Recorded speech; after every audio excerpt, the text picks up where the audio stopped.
Hello, everyone. No matter where you happen to be around the world today, welcome to this play-by-play program brought to you by Explore.org and the Raptor Resource Project. My name is Mike Fitz. I'm the resident naturalist with Explore.org, the world's largest live nature cam network. We have about 200 live cameras on many different places around the world, but today we're going to be focusing on the cameras with the Raptor Resource Project. And joining me to talk about what we see on the cameras are my co-hosts. First, let me welcome in Amy Reese. Amy, how are you doing today? I'm doing great. Thanks for having us on. I'm looking forward to this. And we're also joined by John Howell, the director of the Raptor Resource Project. John, thanks for being here. Yeah, thanks. Great to be here. And I have to apologize for dragging you inside on such a nice spring day in your area of North America. It really does look gorgeous there. But Sometimes we this live is, vicariously through our cameras yeah, inside. I'm right there with you. And this is our first Raptor Resource Project play-by-play of the year. So we are going to look at live footage of bald eagles. We have some peregrine falcon nests that we can look at as well. We'll try to describe what we see in the behavior and biology of the birds. We'll examine some recent events seen on the cameras. Finally, we'll try to answer some audience questions that were submitted in advance. So be sure to submit your questions for future Bald Eagle play-by-plays through the Ask Your Bald Eagle question form. And to find a link to that, ask a moderator. It's a Google form, so the link is like 100 characters. Ask a moderator for that. And thanks to everybody who's submitted questions so far. And to begin, and if you're curious or maybe a little bit unfamiliar about the location of Explore.org's cameras in partnership with the Raptor Research Project, let's take a quick tour to see where they are. So we're traveling to the upper Mississippi River region of Iowa, Minnesota, and Wisconsin. Explores webcams in partnership with the Raptor Research Project watch two bald eagle nesting territories near Decorah, Iowa. The Decorah North bald eagle nest is located on private property north of town. The territory we simply call Decorah is south of town at the fish hatchery. And also in this vicinity at the Decorah nest is an old eagle nest where a Canada goose is incubating a clutch of eggs right now. Heading farther north, the Trempealeau eagles make their home on private property near Trempealeau, Wisconsin. We also watch two peregrine falcon aeries in this area.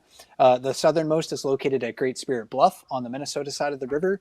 The Mississippi Flyway cam sits nearby in the river's floodplain. That cam is offline right now, but we hope to get that back online soon. And then finally, farther north at Castle Rock in Wisconsin, that is home to a peregrine falcon area as well. This is a bluff and cliff face along the river, so don't confuse it with the town of Castle Rock, which I have done. So learn from my mistakes. That's why I'm here, so you don't make the same ones. But that's the location of our cameras. And let's head back to some live footage right now because, John, we are looking at the potential of eggs hatching at the Decorah nest this week. It's pretty early, I think, today for the eggs to hatch, but it's within the window, right? Yeah, that early window and that time frame is variable just because of what raptors do. I think when the first egg was laid here at the nest by Hatchery Mom 2, HM2, that it was a warm day, so the eagles will kind of stand next to the egg. They won't get right down on it and start full incubation right away. That's what we call delayed incubation. So with that delayed incubation, that gives us that time window where, theoretically it could hatch as early as we're in that hatch watch time period coming up here, but probably more likely several days from that first part of the window.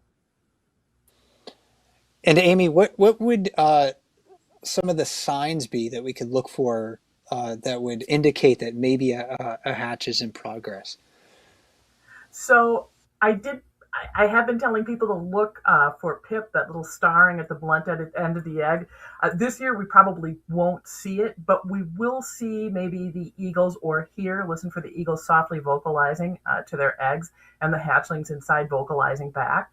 They do that as part of the hatching process and encourages the young and starts to imprint the altricial young on their parents immediately. They hear their parents, they sense their parents. Eventually, after they hatch, food comes in. So that's part of the whole imprinting process.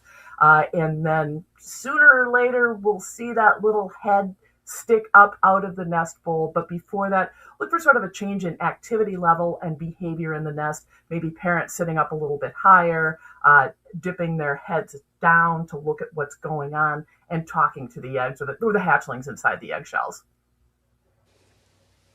So Amy, do you think we can see maybe just a little bit more movement from, whichever adult is in the nest during that process? You mentioned like standing up. We saw um, Hatchery Mom 2 here just kind of like wiggling, and I was wondering if that was her just trying to make better contact with the egg with that incubation patch on her sort of abdomen. Yeah, we certainly see them wiggle to get the incubation patch where they want it, but they also, after they have hatchlings, tend to sit up.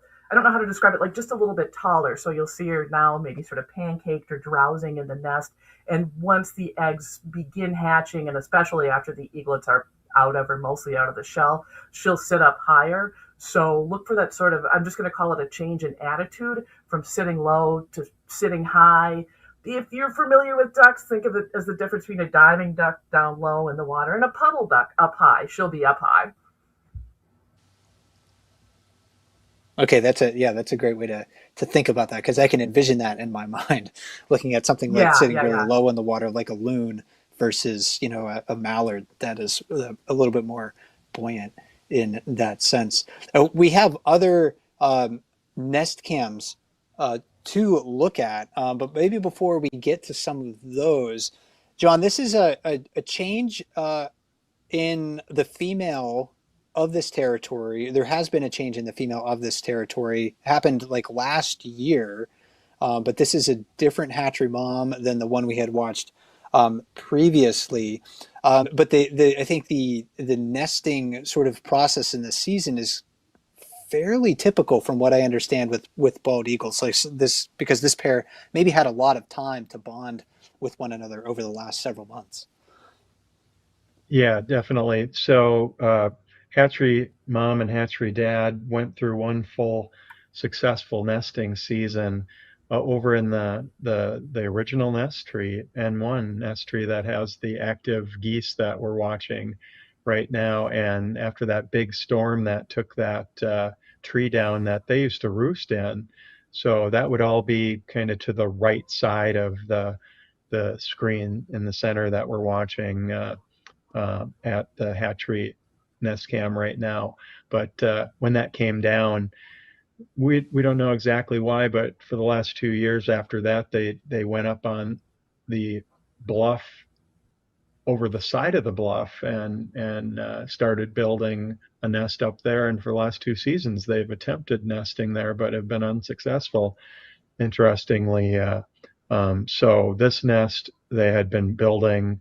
Actually, Hatchery Dad had been working on this a little bit with the original Hatchery Mom, and then we lost her to lead poisoning. And very not too far after that, I think it was like a week afterwards, we had another female eagle that showed up, and they've had quite some time to pair bond and get to know the territory. And then they both started really working on that nest this past year in 2025, and we put the cameras up. Well, actually, camera. There's only one camera up there right now, in hopes that they might choose this nest, and they did. So um, I think the distinction here, and kind of looking at our nests, is that we've got a nest here with the traditional timing of a male and a female eagle having that full time to uh, pair bond and go through the copulation and egg laying cycle and incubation. Now we see both of them incubating, and as opposed to Decorah North, where we lost our male eagle there, Mr. North, and uh, another male eagle came in, and that happened pretty much right during the process of courtship and egg laying. Yeah, let's maybe head to the Decorah North nest now and look at a live clip of that. Slightly different angle. So this is the other territory north of town that we watch on our webcams on explore.org. So uh, the Decorah North female here, in short, we call her DNF a lot. You see that acronym written a lot in the comments. She's kind of incubating a single egg, not kind of, she is incubating a single egg really entirely on her own. And Amy, I wanted to ask you how, this situation sort of differs from the Decorah nest, which we were just watching. I thought maybe the Decorah situation was more typical and this one's atypical, but I think you have maybe a different opinion on that. Yeah, so I would say both are typical in the situations they're in. So if you look at what happened to Decorah after HM died of lead poisoning, as John talked about, HD was able to attract HM2 pretty quickly, and they had a whole season to reproductively sync with one another. So by the time breeding season came along, they already had a pair bond that was cemented by all the things that eagles do together that aren't breeding. So like working on the nest, food gifts, flying together. So kind of all the things that we see that precede the reproductive phase of their lives. It's still bonding, right? It's just not reproductively bonding. So they're in sync. If you looked at what happened at the Decorah North nest, came in, displaced Mr. North in the middle of the season.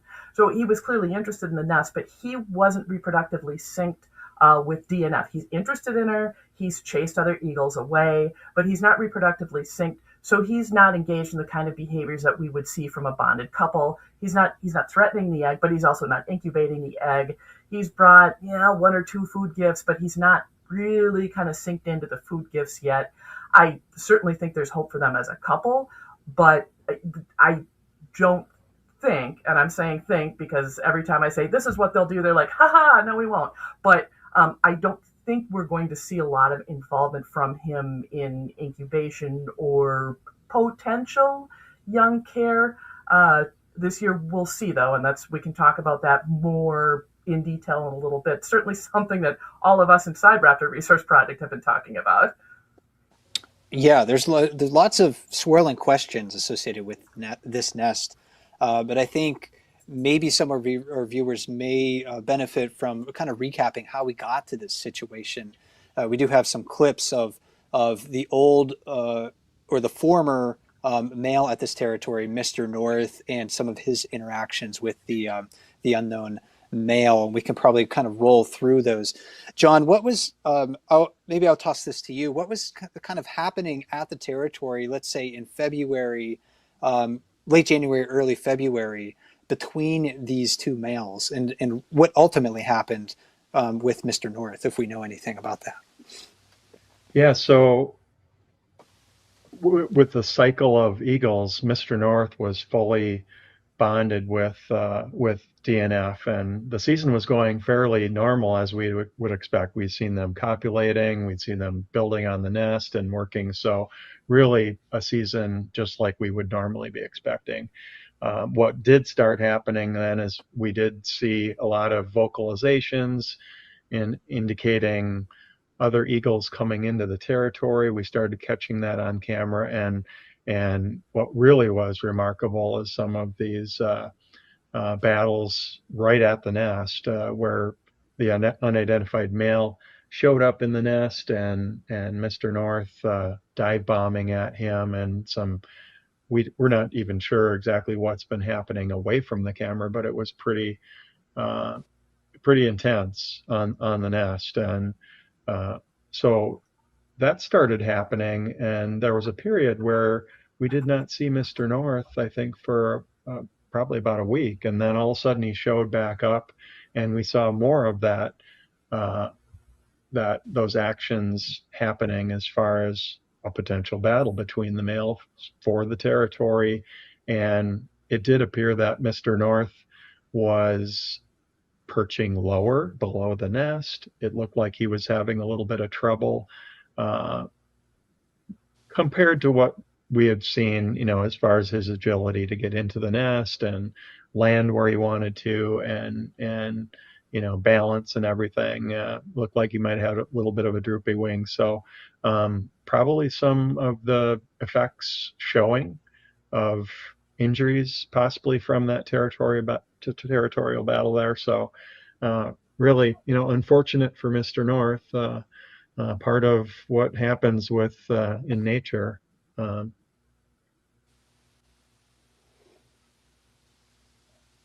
but that's And I think really kind this, of the summary of where we are right now.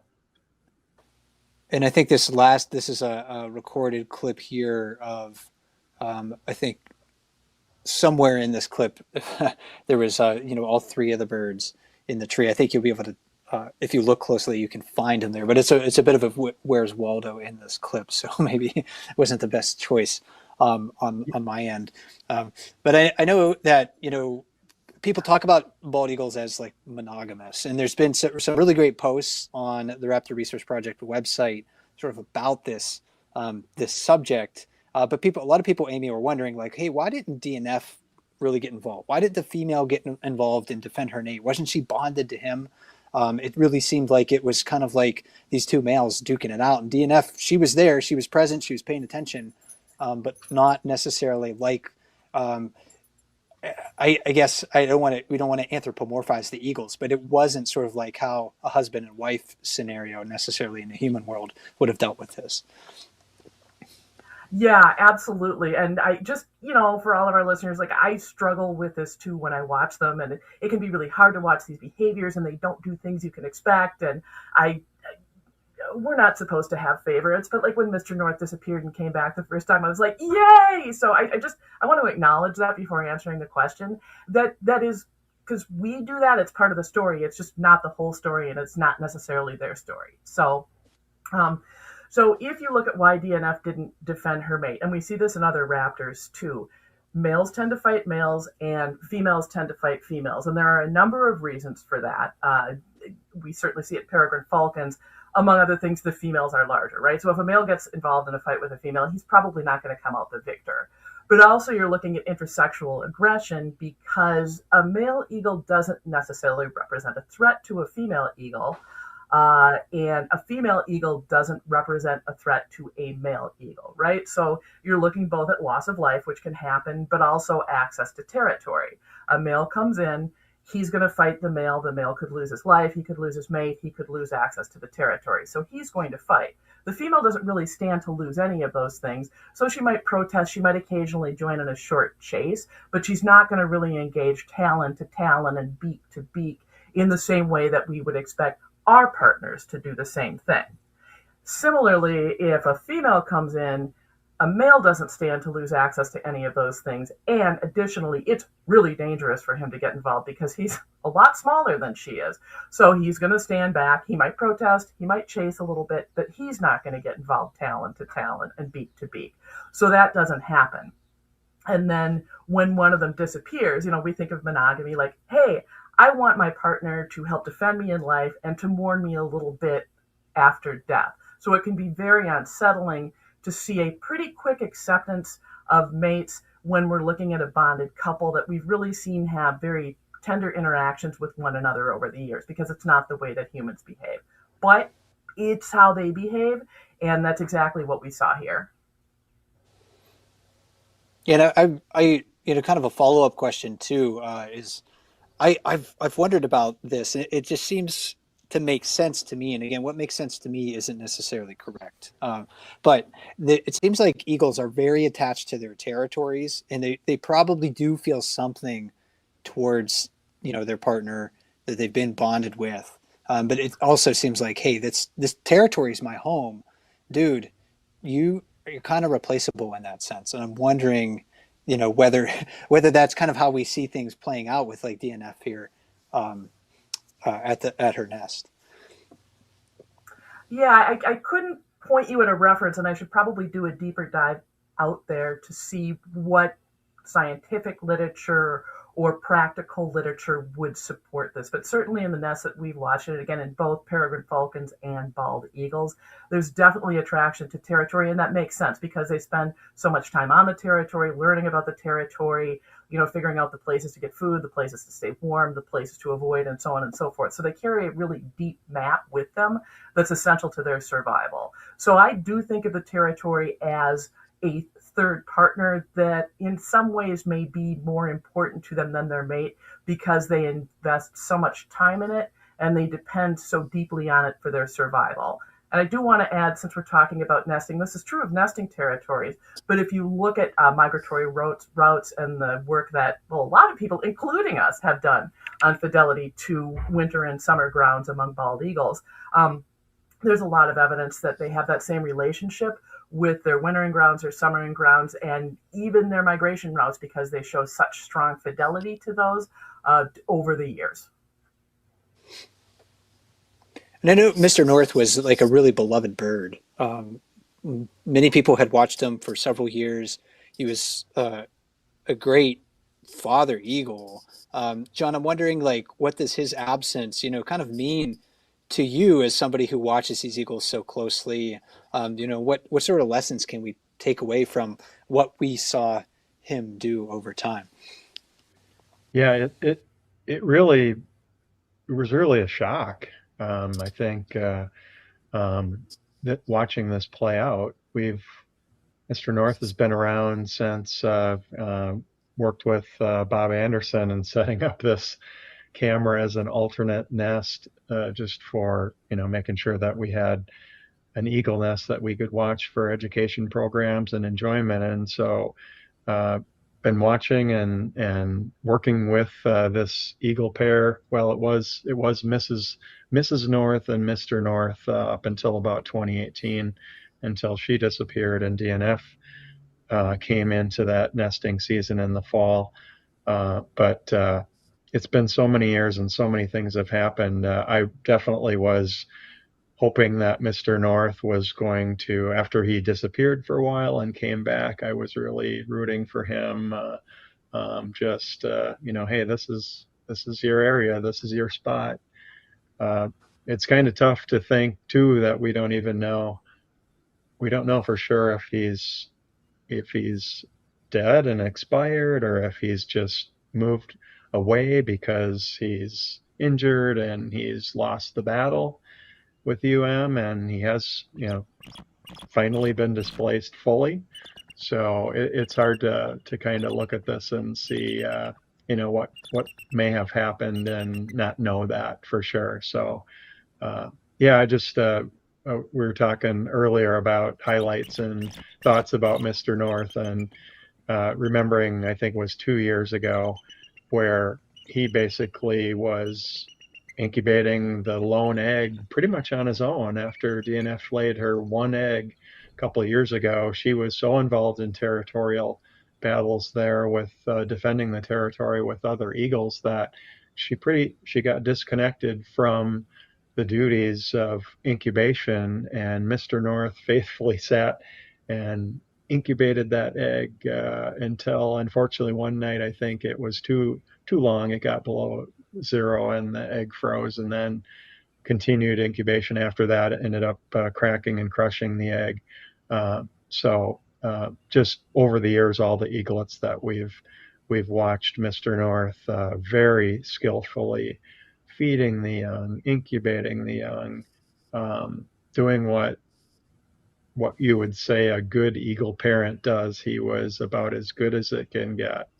So it's tough to see season moving forward without him. And Amy, you kind of touched on some of those ideas earlier too, and we're so if you want to add anything along those lines, please feel free. But we're also getting a good look at the single egg in the Decorah North nest right now, and there's a lot of speculation on actually who's the dad, right? Actually, one of our video editors for Explode.org was joking that we need like a Maury Povich style sort of like paternity test on this egg. Because, but Amy, it's maybe seems more likely that this is Mr. North's egg rather than the new male. Yeah, so a couple of things.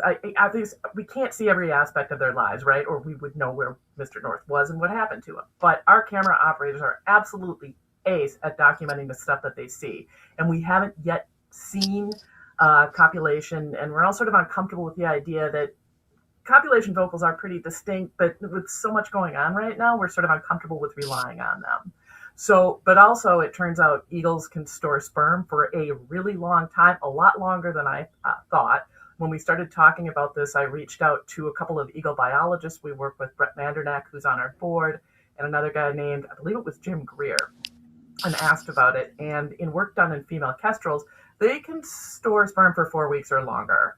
So she laid that egg within the 4 week period. So I think based on the fact that we have no proof of copulation with and DNF, and we have lots of proof of copulation with DNF and Mr. North, and she can store sperm that long, and also because it's sort of the interruption in her egg-laying behavior, so wasn't keeping her in egg-laying condition, I would be, I'm going to say like 99.9% positive if this egg is fertile that Mr. North was the fertilizer. And we did have an audience question that's sort of related to that topic, because DNF, she's basically doing the incubation on her own. So Carol wrote in and was wondering, I noticed the Decorah North eagle is single parenting. What's the percentage or chances the egg will be viable and hatch? Plus, if it does hatch, what's the mortality rate of the chicks to survive if poor mom is doing all of the duty on her own? I think John, overall, it would be a pretty tough go at it for her, but there's probably precedent for it. I don't know if you've ever witnessed that before, but what can you tell Carol? Yeah, so a couple different things there. We're looking at first the potential hatching of the egg. Is it viable? Has it been incubated properly? And then after that, what happens after hatching? And without an active male there to help with incubation duties and things like that. So first off with that, if the egg is viable, and things that we've been looking for are there time periods where the egg has been left alone, that it has not been incubated or kept up to temperature so that embryo can continue to develop. So we have not seen anything that I'm aware of that have been long enough periods with cold temperatures that would draw that egg temperature, internal temperature down low enough that would jeopardize that. So I think with that respect, we're in good shape. If things continue on here and we don't see, cracks in the egg or something happen to it that could make it non-viable, I think good chances are, better than 50%, that egg is going to hatch, especially obviously if it was fertilized.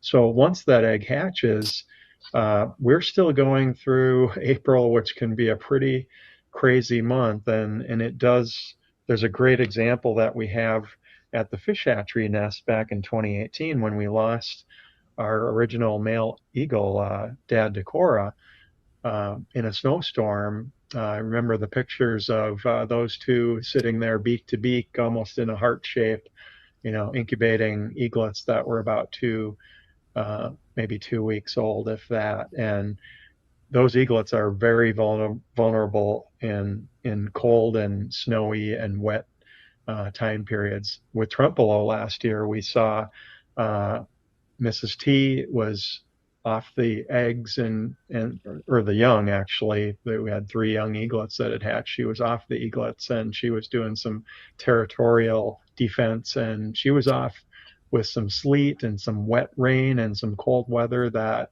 we lost 2 of the young eaglets basically just because of that cold temperature. So that's what we'll be looking at is, do we get these crazy weather events where DNF is going to need to leave that nest. She's going to need to get food. The good thing that she's got going for her is we're by a trout stream. the nest is by a trout stream, that there's plenty of fish availability. There's other we got Cowgetty with the cattle that are there. We've got lots of other pheasants and turkey and squirrels and rabbit and other prey that we know are available there. So it's just a matter of, can she, if it does hatch, can she take care of that eaglet without a severe storm or something that would stop her from getting off of that eaglet and go get food for it and feed it.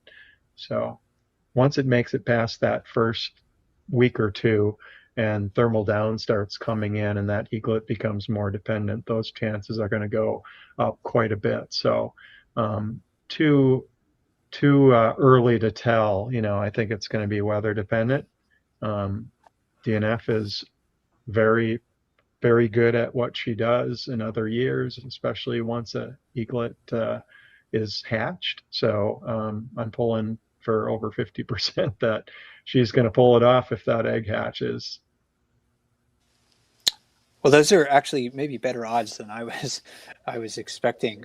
Then I Yeah, and as think far as that the first year after dispersal and things like that, really the survivability of most raptors, falcons, eagles is under 20% that first year. So that's a whole nother addition of unreliability and or the mm, decreasing of odds if we get into the fledge time period and dispersal and migration and surviving through that whole first year. and if I wrote my notes down correctly, DNF, she laid her egg here on March 7. So Amy, maybe like mid-April or so, we would look for a hatch. Yeah, we talked about this right before we started, and I'm like, what did I say? I believe we'd be looking at April 17th through 19th would be sort of where we would expect it to go. It's a little harder to predict because she's only got one egg in there, and we're used to predicting around two or three eggs. But I would look for April 17th to 19th to see signs of hatch. Okay, And so yeah, if we see a sign of hatch, we will see a pip there because we can see into the nest. So again, this would be like, look for that little network of star-shaped cracks at the blunt end of the egg. Maybe look for a change in her behavior. Look for her to talk to the eggs. So look for those kind of things. Certainly we'll be looking for those kind of things. and if you're just tuning in, thanks for being here. My name is Mike Fitz with Explore.org. I'm talking with John Howe and Amy Reese from the Raptor Resource Project. We're about halfway through our program today. I think for the time being, we might change the scenery just a little bit. We're going to head north to the Trempealeau nest near Trempealeau, Wisconsin. So this is along the Mississippi River, and this was a very popular cam last year because we could see Mrs. T raising her young there. There was a lot of there was some very interesting drama with Mr. T and having another nest on his territory. We can't see their active nest right now, John, but there is, is it in the same tree? They have just another nest that's maybe just slightly out of view for us. Yeah, so with the view that we're looking at right now, I would say the tree trunks between the two white pine trees are basically 5 to 6 feet from each other. Okay. So to the right of the scene that we're looking right now is the the tree that's right next and adjacent to the original nest tree. So that is the tree that we've got another camera and microphone in, that we usually look at the nest and we could see views of the nest in the river. Not so much up the hillside towards Trempealeau Bluff, just because it's blocked by that second tree. So where that nest cam is, there's a row of branches coming out above that camera, and they started building a nest in the crotch of where those branches come from the main trunk of the tree.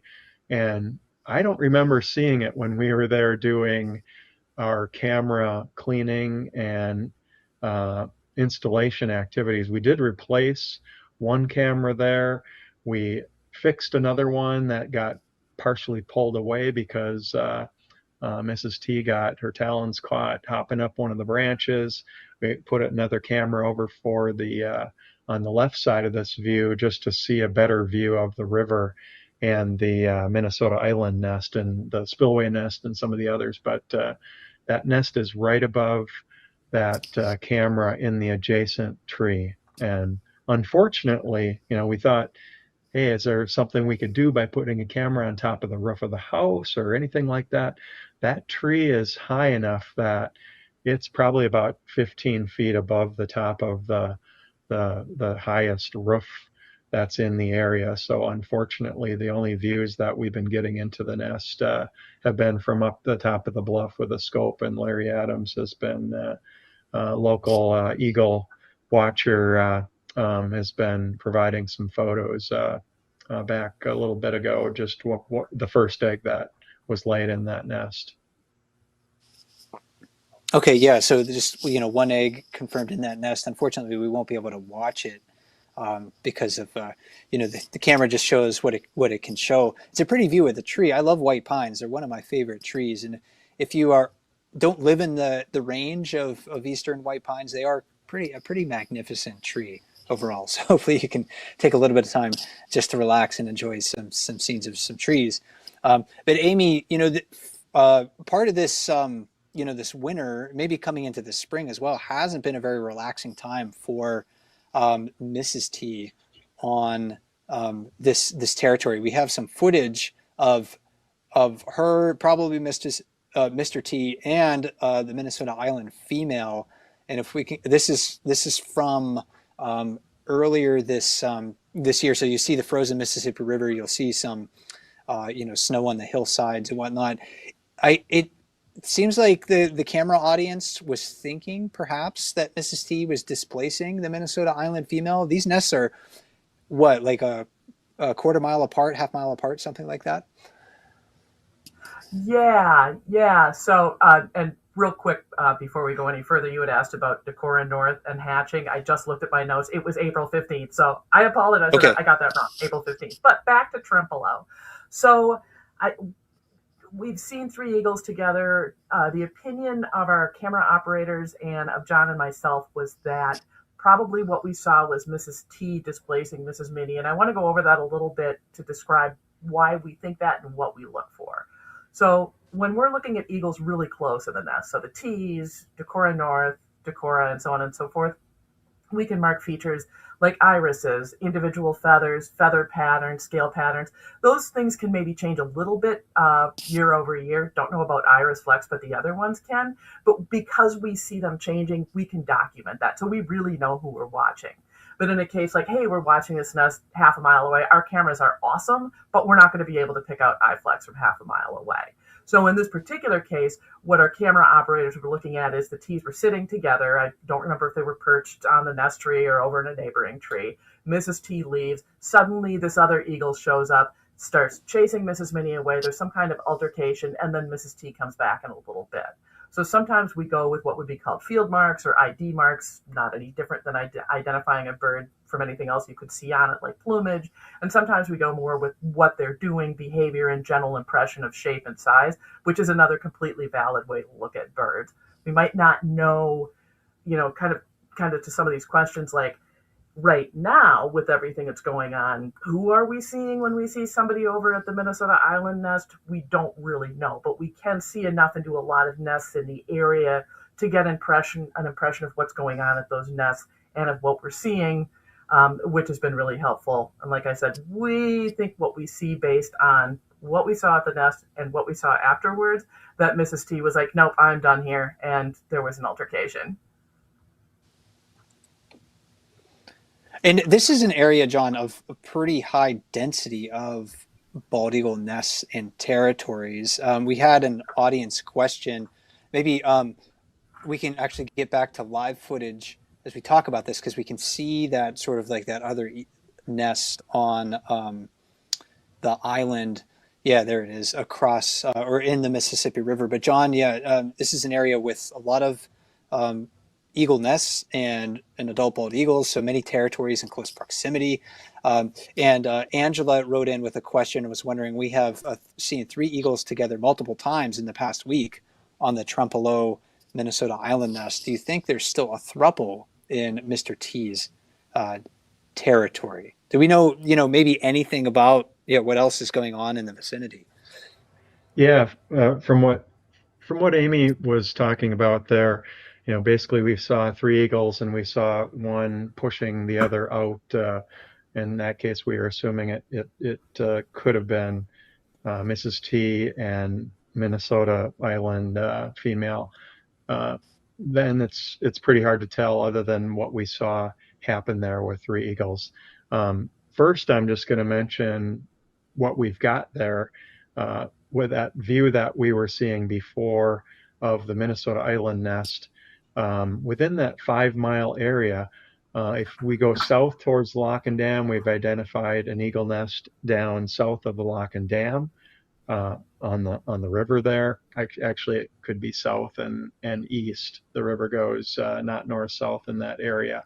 Then there's the spillway nest moving upriver. Then there's the Minnesota Island nest, and then just a little bit above that and over on the Minnesota mainland, there's another new nest. And then if we keep going further up, we've got the Lamoille nest. So with that and the Trempealeau nest that we're talking about, we've got 1, 2, 3, 4, 5, 6 nests within about a 5-mile radius there. And I could make some guesses about whether or not there's another thruple there, but I think, what we were able to see by our cam operators, tracking Mr. T moving from that nest and going back and forth, really pretty, inarguably that what we knew exactly what was happening there once that was identified. We just have not seen the kind of detail from a nest where we know the eagles are to make that kind of identification of anything further than what we saw last year.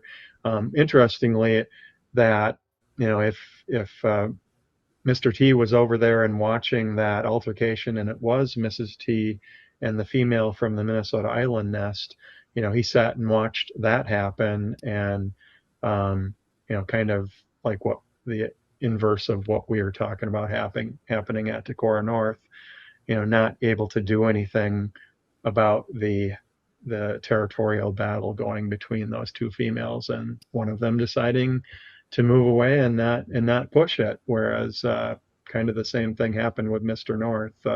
He may be in the background. He may have moved on. He might have passed. We really don't know, but he's not showing up on camera as far as we can tell.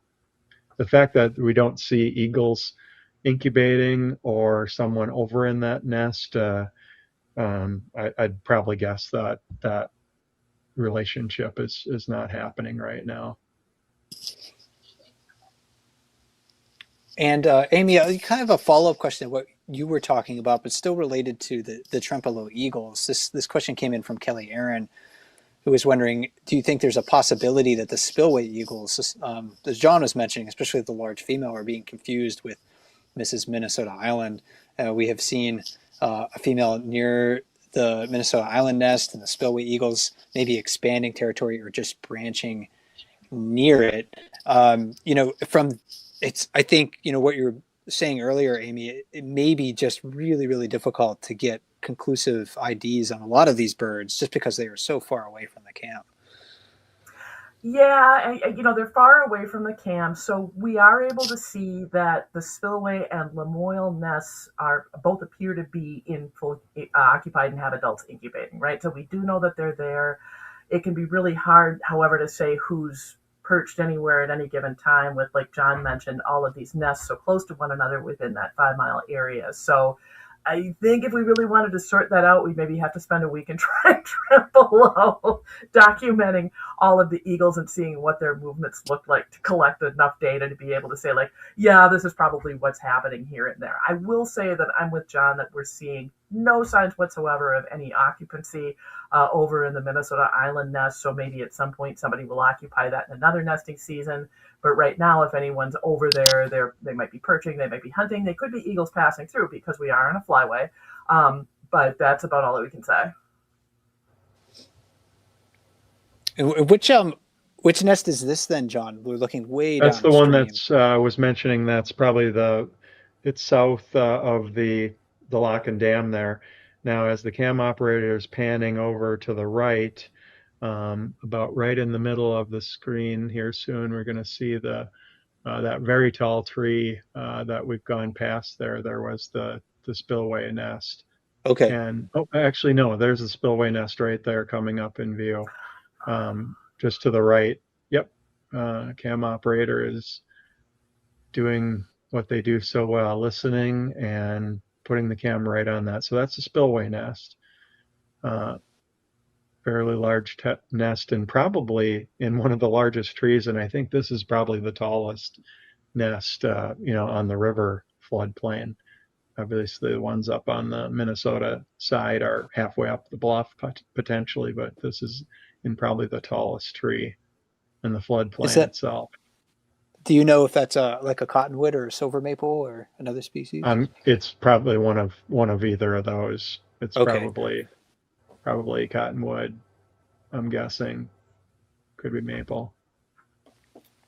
One final question. Yeah, sorry. Minnesota. That's our Minnesota Island nest. Sorry. And one final audience question that was about Trempealeau. This one came in from Baroness, who was wondering: are there any plans after this season to move some of the cams so both the N1 and N2 nests can be viewed for 2027? We'll probably get up there, and we've been in that tree. We've been up by the camera that is below the nest, and I can tell you from what we've looked at, there are some appropriate branches for putting some smaller cameras up there. So yes, that will be our plan in the September timeframe. Will be to put a cam or two in that upper area for the second nest at Trempealeau there, right next to our original Trempealeau nest. So nothing out on the islands further.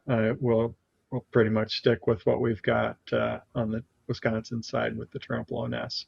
It actually looks like we might have an eagle flying around on that nest there. I'm not sure. I think I might see I was trying to movement. decide too. I do have to compliment our camera operator. So that's really stellar work. So that was the other Minnesota nest, and the one that we call the Lamoille nest, I think is where we are moving to take a look at the Lamoille nest, the Minnesota nest we just saw, the spillway nest, and the one below the dam. All appear to possibly have eagles on the nest that could be incubating eggs, along with the new second nest at Trempealeau.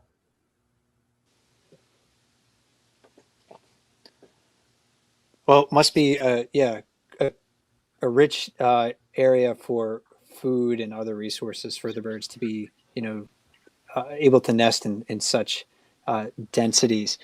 We have maybe about 10 minutes left in our program. There's some other birds that I kind of want to get to at least mention, because we have cameras not only on bald eagles with the Raptor Research Project, we also have cameras on peregrine falcons, and there are currently 3 eggs at the Great Spirit Bluff nest with Elaine, who's the female, and Newman, who's the male. The 3rd egg here was hatched March 24, or excuse me, it was laid March 24. Amy, we were talking before the program that maybe there could be, if there's a 4th egg, it could be coming in the next day or two, perhaps. Yeah, so looking at her behavior, and again, the caveat, they're always surprising us. So last year she laid 5 eggs. She laid her first egg at a site called US Bank Lacrosse, and then flew back and laid 4 eggs with Newman. So we were kind of wondering this year, is it going to be 5 eggs or is it going to be 4 eggs? She is in full incubation right now, so she could lay 5, but I would look for 4. And we look for hatch roughly 33 days after she lays the full egg and goes, or the third egg and goes into full incubation. So again, looking at her behavior, I would look for another egg. I think maybe tomorrow night. Sometimes on that last egg, they'll surprise us by going 3 days though, instead of 2. So if she doesn't lay it tomorrow, sometime tomorrow, and I think given the timing, it would be towards the evening, um, then look for one the following day. And then the other area that we're looking at actually has a bird that's been visiting frequently. And this is Castle Rock. So again, this is in along the Mississippi River, and this is with Faber, who is the male, and Elsa, who's the female. I can't. Is that an 84 on that left leg there? I can't quite tell in my screen, but this might be Elsa. I know she has been around the nest and the scrape frequently. Today, John, you were mentioning how she kind of looked. You said she looked a little eggy earlier. Can you Yeah, explain what you meant yeah, there? we were thinking as far as timing, and just the amount of time that she's been spending. You can see there's a little kind of scrape with a bowl back, right. Some of the shadows are almost following that curve of that bowl back to the just to the side of her head right now. So the scrape is prepared, and she's been hanging out back there, and it's looking like she could be getting pretty close to laying eggs here. Now she's doing her yoga. Or yeah, I think this is Elsa, and now she just took off. But yeah, we should be seeing first egg laid soon here, which both Faber and Elsa have been showing, and that's a good sign at this nest. With the remaining time that we have in our program, I don't think we have time to talk about sort of like both things that I had available regarding the Decorah goose nest. So I want to throw it to you two. Between the two of you, you can decide whether you want to talk about maybe like the egg dumping event, the brood parasitism that we saw earlier this week, or if you want to talk about the raccoon, which also has to do with the brood parasitism in a sense. John, I don't know. I'm thinking raccoon. We've talked about brood Yeah, parasitism before, yeah, but we were talking about raccoons. That was pretty interesting. yeah. I think that that takes the cake. Another goose coming to the nest and dumping an egg, and I pretty much described it right there.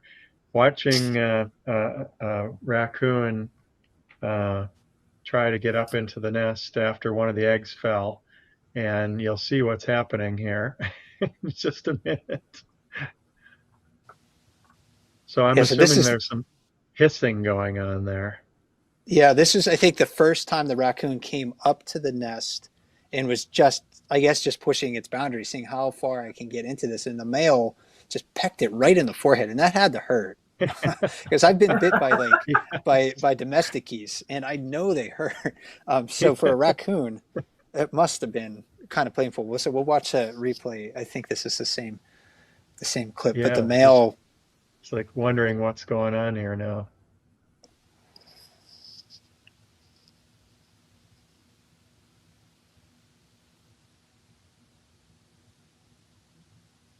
Whew.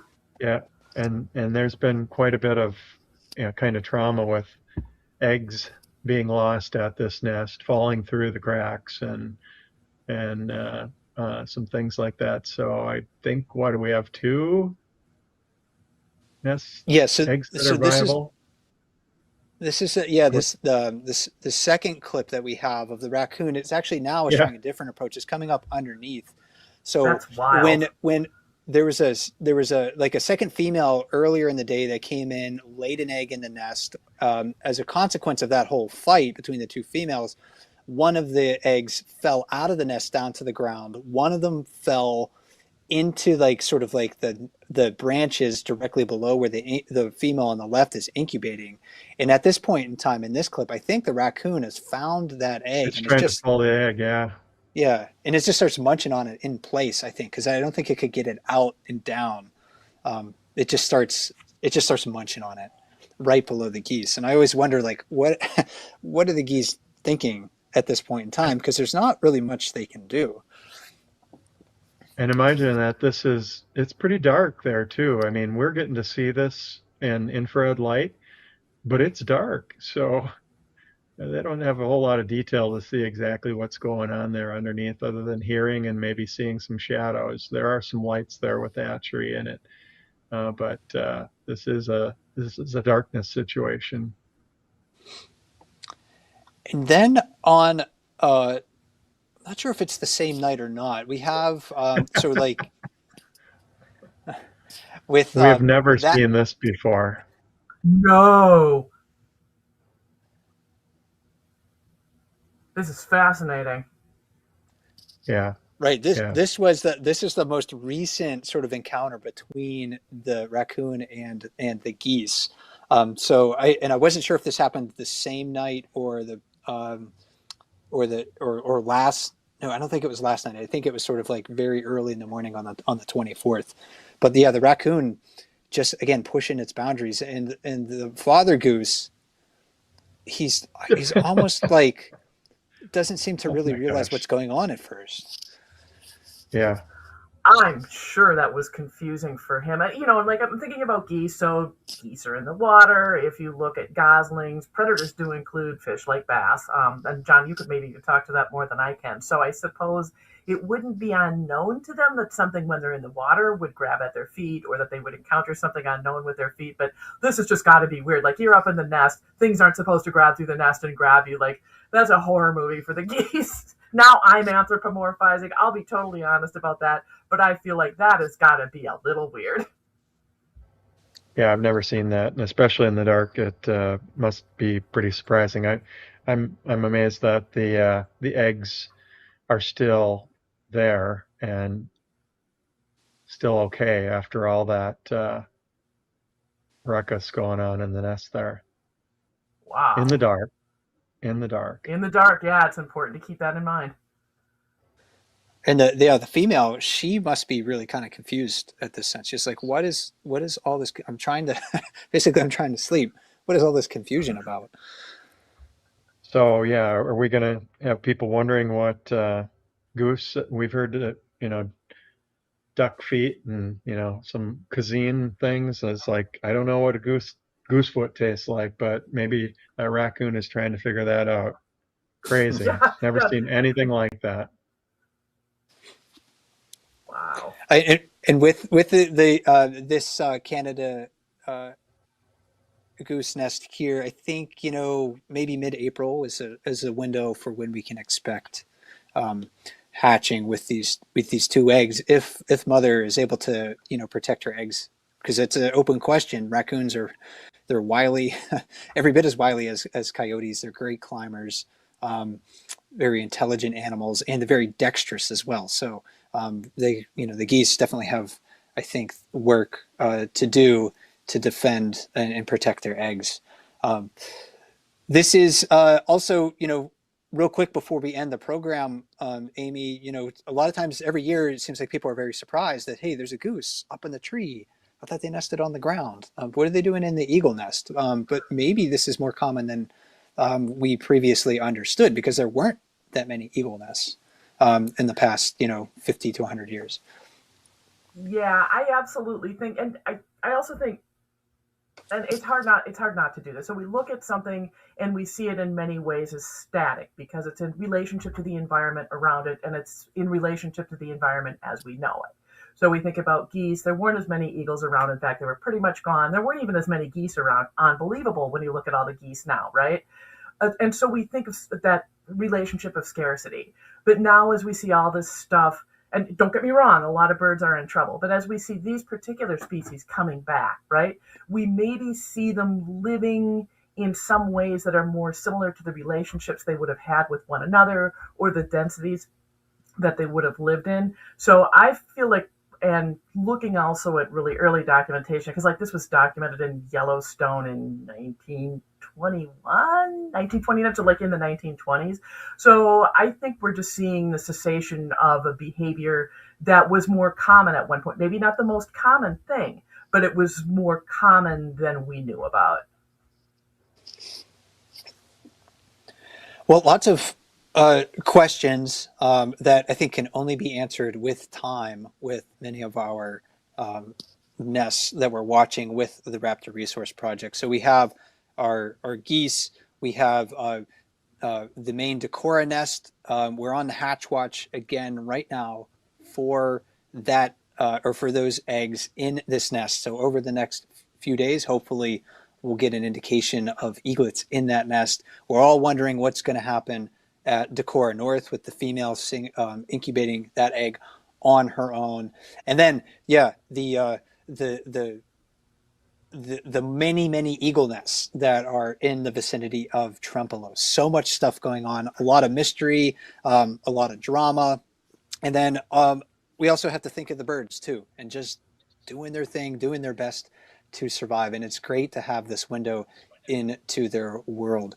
I want to thank our webcam partners at the Raptor Resource Project for joining us for this broadcast. We're going to be back with them, same Eagle time, same Eagle channel, in a couple of weeks.